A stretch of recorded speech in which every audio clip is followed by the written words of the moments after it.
If you've ever felt the subway rumble beneath your feet and wondered what lurks beyond those locked, graffiti-scarred doors, let me be the one to tell you, some secrets are better left buried. Last Friday, desperate to beat the rain and shave 10 minutes off my commute, I slipped through an employees-only gate at 14th Street and found myself in a labyrinth of maintenance tunnels you'd never know existed. At first, it felt adventurous, like some urban explorer's fantasy, but the deeper I went, the more the world above seemed to fade, replaced by a heavy silence broken only by my footsteps and a distant, rhythmic thumping I tried to ignore.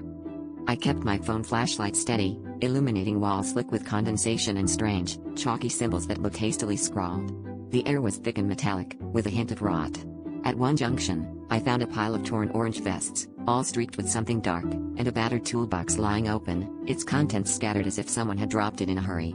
That was when I noticed the thumping had stopped, replaced by a soft, uneven scraping somewhere just ahead. My heart hammered as I realized it wasn't just random noise, the pattern was deliberate, almost expectant. I pressed on, half out of stubbornness, half out of fear of turning back. Around a bend, I saw movement, a rail worker, hunched and twitching, his reflective tape catching the light in odd flashes. I called out, but he didn't react. Instead, he scuttled into a side tunnel, unnaturally fast, leaving behind a streak of those same dark stains. Against my better judgment, I followed, breath shallow, until I stumbled into a white chamber where the tracks converged.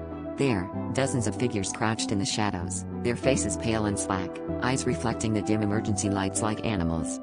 One turned toward me, mouth opening far too wide, and I realized with icy horror that their uniforms were fused to their skin, the orange fabric pulsing as if alive. They shuffled closer, hands outstretched, not to help, but to pull me in. I ran, the echo of their scraping limbs chasing me all the way back to daylight, where the sound of trains and people felt like salvation. I haven't set foot underground since, but sometimes, late at night, I still hear the deliberate thumping beneath my floorboards, and wonder how many shortcuts I really left behind.